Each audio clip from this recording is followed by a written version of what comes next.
berapa ratus miliar uang itu. Tapi sebenarnya uang itu adalah menyiksa sahabat dan kerabat kita sendiri. Berapa ribu yang kerja di pabrik itu seperti kayak, mending kalau dia kayak manusia. Ada yang diangkat pakai truk bergantungan. Tidak pernah ada masyarakat yang kaya di sekitar pabrik itu. Saya 2 tahun Pak kerja sana Pak. Benar kan? 2 tahun. Apa rasanya? Capek, panas.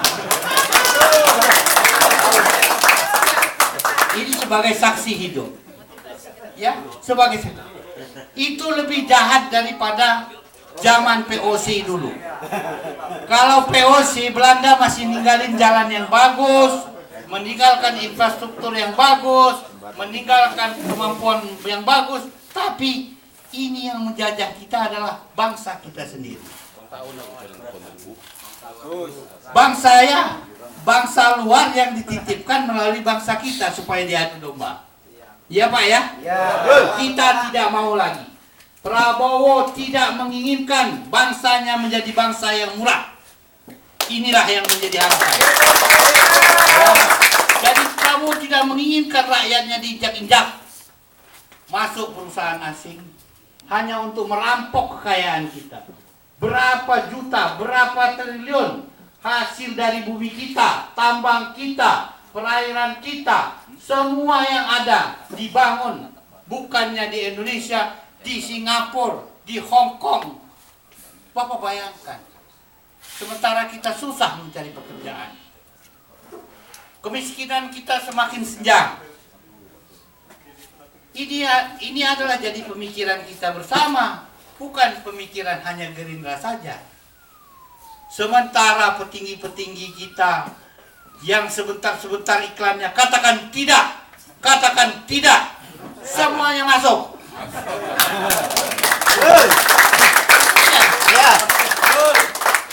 Ada sebuah presiden, seorang presiden kena kurungan 16 tahun. Bagaimana kalau yang bukan presidennya? Ini bukan kita menjelek-jelek, ini fakta yang kita lakukan saat ini. Inilah yang disebut koalisi. Koalisi ini kita tidak mau berkoalisi seperti itu. Partai Gerindra ingin menang mutlak untuk kepentingan rakyat seutuhnya, kepentingan bangsa. Bapak-bapak yang saya muliakan, ini suatu cita-cita besar. Kami 26 kursi Pak di DPR. Selama ini kami patuh, kami taat. Kami mengikuti apa yang menjadi cita-cita dan keinginan Prabowo. Partai Gerindra siap dengan itu semua. Alhamdulillah kita dilarang untuk keluar negeri. Alhamdulillah selama saya 4 tahun di DPR RI tidak pernah melangkahkan kaki saya keluar negeri. Ini karena ketegasan dan kemampuan pemimpin untuk mengatur apa yang menjadi diatur. Hukum tidak mencela-mencela. Hukum harus tegas. Siapa saja yang kena hukuman harus dihukum. Ini bolak-balik.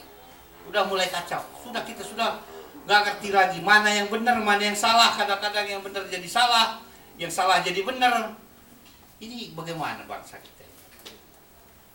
Apa kita ingin seperti itu terus-menerus? Tidak. Jadi kita harus bersama-sama membangun negeri ini, punya cita-cita yang sama, bagaimana memperbaiki kehidupan rakyat kita. Nah inilah yang kita harapkan kepada bapak-bapak, khusus yang hadir pada sore hari ini. Mudah-mudahan dapat. Nah yang kita berikan 1 miliar satu desa langsung itu nanti gak besar-besar Pak. 1.600 triliun per tahun, ini adalah APBN kita.